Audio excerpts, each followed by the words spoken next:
नमस्कार साथियों, स्वागत है आपका बैंक का 24 यूट्यूब चैनल पर। बहुत बहुत साथियों, आज चर्चा कर लेते हैं कि हफ्ते का पहला कारोबारी दिन कैसा रहा शेयर बाजार में। और उसी के साथ साथ चर्चा कर लेते हैं कि दुनिया भर के शेयर बाजारों में क्या रहा। और उसके साथ साथ में चर्चा कर लेते हैं कि अभी जो किन किन शेयरों में क्या क्या मूवमेंट देखने के लिए मिला या कहाँ कौन किसके साथ रह सकता है, वो सब चलो विस्तार से चर्चा कर लेते हैं।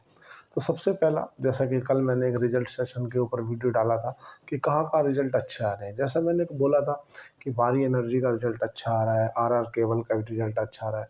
ये जो क्रूड ऑयल से रिलेटेड जो कंपनियां हैं, जिनको क्रूड ऑयल से डायरेक्ट इफेक्ट होता है या फ़ायदा होता है, उन्हीं कंपनियों का रिजल्ट अच्छा आ रहा है। अभी क्रूड ऑयल की बात करें तो जो लगभग 58-59 डॉलर प्रति बैरल पे आ गया है।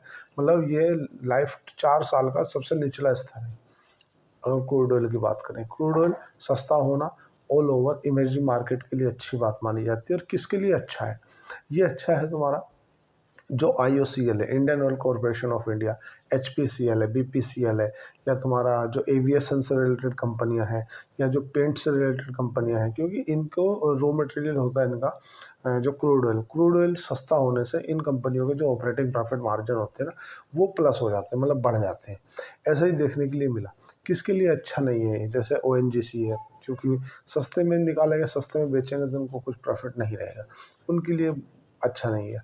आज अगर बाजार की ऑल ओवर मूवमेंट के ऊपर बात करें तो बाजार 23,800 से 24,800 के बीच में जो है वो झूल रहा है। एक तरह से ऊपर खुला, फिर वही 100-200 पॉइंट के ऊपर नीचे झूलता रहा। अभी आज जो अगर पूरे बाजार के ऊपर देखें आपके कौन से बाजार में सबसे अच्छे शेयर चले, तो उनमें जो तुम्हारा वारी एनर्जी है, तुम्हारा आरआर केबल है, अडानी पावर है, अडानी अडानी से रिलेटेड अडानी इंटरप्राइजेज है, अडानी पोर्ट है, HPCL है, BPCL है, IOCL है, या पेंट से रिलेटेड कंपनियां हैं, वे देखने के लिए मिली।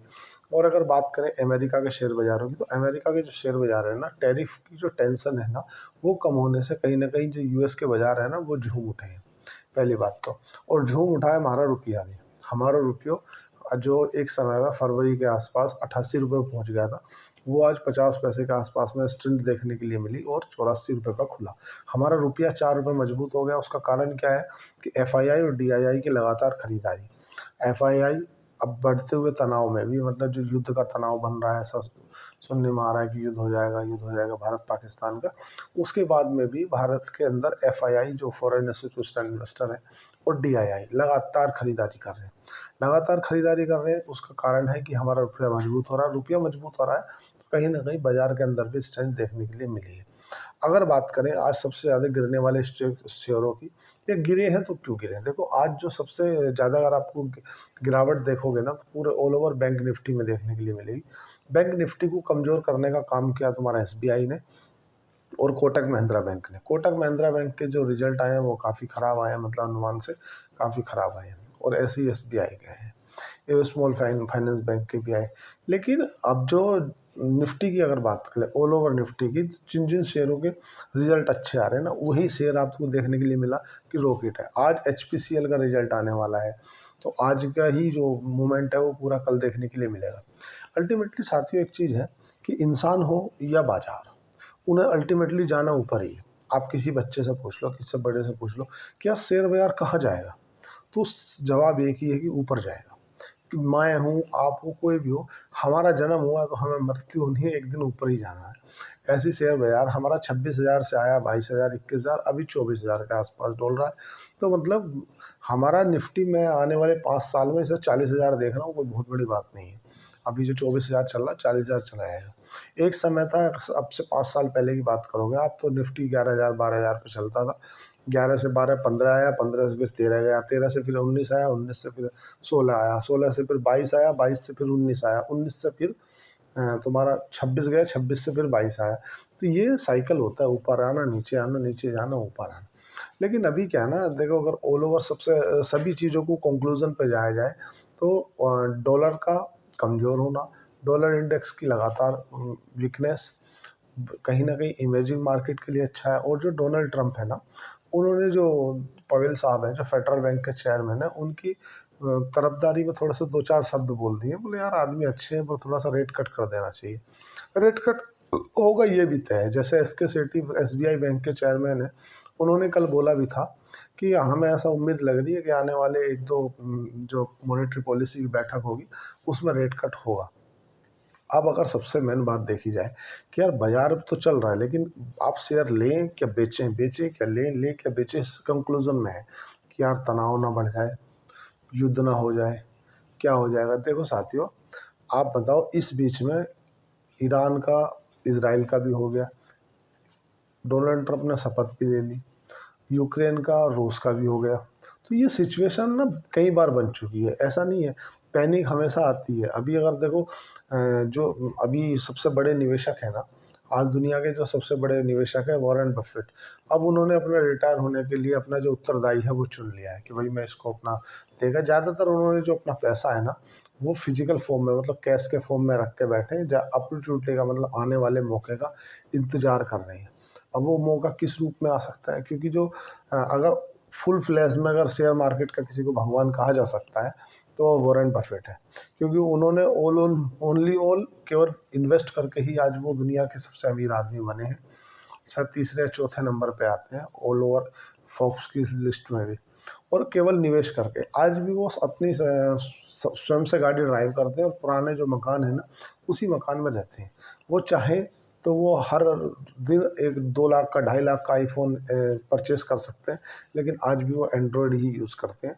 और उनका जो जीवन शैली है ना वो इतनी सरल है, इतनी सिंपल है, इतना मतलब इतना बड़ा आदमी होने के बाद भी इतनी सिंपल जीवन जीते हैं, इतने। आप अगर वॉरेन वॉरेन बफेट की जीवनी को पढ़ोगे तो जिस समय वो जब 8 साल के थे तब से उन्होंने शेयर मार्केट में निवेश करना चालू किया, तब से उनका, और आज वो 92 साल के हैं, 92 ईयर्स के हैं, और बिल्कुल भी मानसिक तनाव नहीं है, कुछ नहीं। और शेयर बाजार में निवेश करके ही आज उन्होंने अपनी लाइफ के इस मुकाम पे पहुंचे हैं।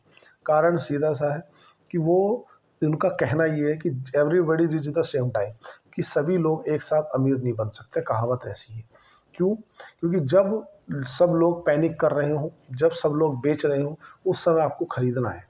और जिस समय सब लोग ग्रेडी हों, उस समय आपको थोड़ा सा फुलफिल हो जाना है। जब सब आदमी 26,200 के आसपास चल रहा था, तो किसी से पूछ लो, कोई बोल दो कि यार यहाँ से 4,000 निफ्टी गिरेगा, 22,000 जाएगा, 21,800 जाएगा, तो कोई मानने के लिए तैयार नहीं था। मैंने भी बोला कि यार काफ़ी मतलब रन अप आ चुका है, तो यहाँ से करेक्शन बनता है निफ्टी में, तो कोई मानने के लिए तैयार नहीं था। अरे यार तुम्हें नहीं पता पंडित जी। हाँ भैया, नहीं पता। जब गिरना चालू हुआ, जब 21,000 22,000 से 21,800 आया, मैं बोला यार 4,000 पॉइंट टूट हो चुका है, अब यहाँ से इसमें से ज़्यादा करेक्शन नहीं दिख रहा है, यहाँ से अब इसमें बाउंस बैक दिख रहा है। और कहीं ना कहीं जो valuation mid cap, small cap, large cap के जो एक वैल्यूएशन मैट्रिक होता है, वो जो हाई हो गए थे ना, वो भी अब उनकी अच्छी वैल्यू पे आ गए हैं। अच्छी वैल्यू पे आ गए हैं, तो मेरे को ऐसा लग रहा है कि अब ये इससे नीचे नहीं जाएगा।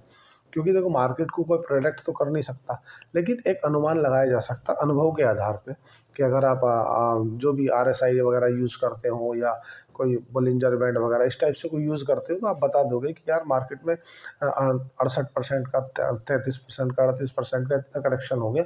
उसके बाद जो वैल्यूएशन होता है तुम्हारा, कोई जो बड़े बड़े पी हैं, अब देखो ना, आपको एक चीज़ देखने के लिए मिलेगी कि उस समय पे जो तुम्हारा IPO आ रहे थे ना, कि IPO की एक वैल्यूएशन अलग ही थी। कोई यार 90 की पी पे, 100 के पी पे, 150 के पी पे, यार इतनी प्राइस टू अर्निंग रेशियो के पी पे कोई IPO सस्टेन कर ही नहीं पाएगा।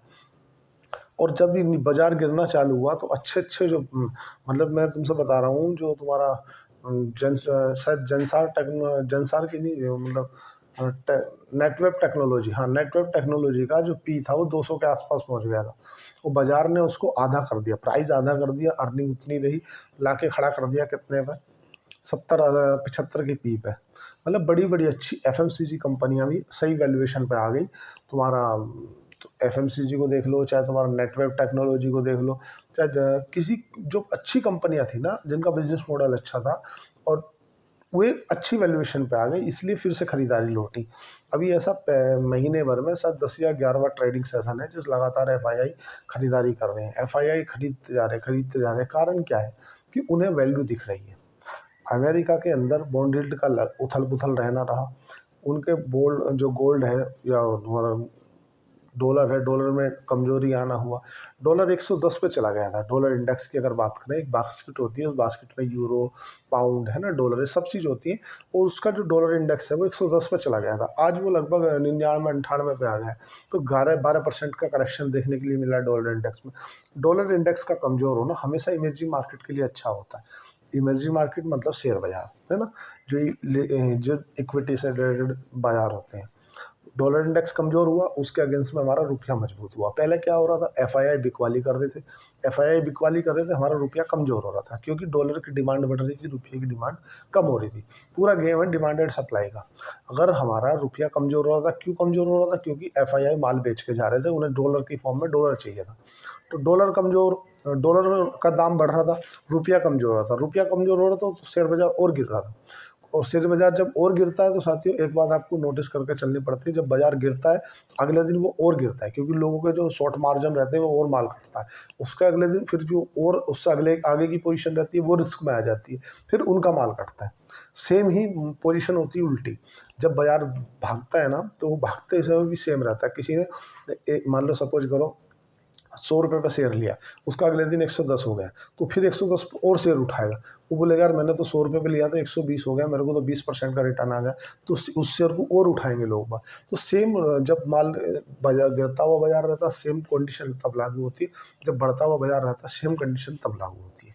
तो इसीलिए जब भी शेयर बाजार गिरे, अगर आप बड़े निवेशक हैं, लंबे समय के लिए निवेश करना चाहते हैं, तो आपके लिए रामबाण इलाज है। रामबाण एक नुक्ता है कि आप जब भी बाजार गिरे, बड़े अच्छे स्टॉकों में एसआईपी के माध्यम से पैसा डालते रहें। अगर आप रिस्क नहीं लेना चाहते तो आप कुछ ना करें, कोई भी स्टॉक जो बड़े कंपनी है, जो आप समझते हैं आपका फाइनेंशियल एडवाइज़र है, उससे कोई भी सलेक्शन ले लें, कोई स्टॉक जो उठाना उठाएं और छोड़ दें, उसको निवेश करें। क्योंकि जो विजय केडिया जी हैं, शेयर मार्केट के बहुत बड़े निवेशक हैं, उनकी एक कहावत है कि धीरे धीरे रे मना, धीरे सब कुछ होए, माली साचे सो घड़ा, ऋतु आए फल हुए। अगर कोई पौधा है, आपने सपोज करो एक अमरूद का पौधा लगाया, तो आप उसमें प्रतिदिन थोड़ा पानी देते हो, थोड़ा खाद डालते हो, तो धीरे धीरे रे मना, मतलब वो ऐसा नहीं कि आज तुमने अमरूद का पेड़ लगाया और कल जाकर उस पर तुमने पक्के अमरूद खा लिए, ऐसा नहीं होता। सेम कंडीशन होती है फाइनेंस की लैंग्वेज में। फाइनेंस में होता क्या है कि जब आप किसी भी निवेश को करते हो तो उसको समय देना होता है। समय दो, ऐसा नहीं कि आप ये शेयर मार्केट पे अंधा कुआं है, आपने इसमें 1 लाख डाले, कल 2 लाख निकाल लिया, ऐसा कुछ नहीं है। आपका स्टॉक सिलेक्शन अच्छा होना चाहिए। और जो थोड़ा सा ज़्यादा जानकार होते हैं, जैसे मतलब जो हमसे ज़्यादा अनुभवी होते हैं, जानकार भी होते हैं, वो जेंसोल इंजीनियरिंग जैसा शेयर पकड़ लेते हैं, जो कि 1400, 1500, 1800, 2600 तक का हाईएस्ट गया। आज वो 69 रुपये पे है और लोअर सर्किट में है। मतलब आप बेच भी नहीं पाओगे, आपकी कंडीशन ना बदतर बदतर हो रही है। तो ये सब सिचुएशन रहती है। इसीलिए मैं बोलता हूँ कि कोई भी फाइनेंशियल रिलेटेड डिसीजन लेना, कोई भी वित्तीय डिसीजन लेना, तो अपने वित्तीय सलाहकार से बिना पूछे ना लें। किसी इसमें अपने यूट्यूब के माध्यम से किसी भी स्टॉक को खरीदने या बेचने की राय मैं आपको बिल्कुल नहीं देता। लेकिन मेरा अनुभव ये रहता है कि एफ-एन-ओ बिल्कुल ना करें, इंट्राडे बिल्कुल ना करें, स्विंग ट्रेड करें। स्विंग ट्रेड कर सकते हैं, मैं आपको इंक्रीज नहीं कर रहा कि आप स्विंग ट्रेड करें, बिना वित्तीय सलाहकार से पूछे तो कुछ भी ना करें। हाँ, अगर आपको शेयर खान के साथ में डीमैट अकाउंट खुलाना है, तो आप नीचे दिए गए डिस्क्रिप्शन में जाके उसमें लिंक दी गई है, आप शेयर खान के साथ में अपना अकाउंट ओपन कर सकते हैं। तो आज जैसे भी कुछ रहेगा युद्ध को लेकर के मैं अलग से वीडियो बना दूंगा, मैं आपको अपडेट कर दूंगा। आज के लिए इतना ही। चैनल को लाइक करें, सब्सक्राइब करें, कमेंट करें। धन्यवाद, थैंक यू।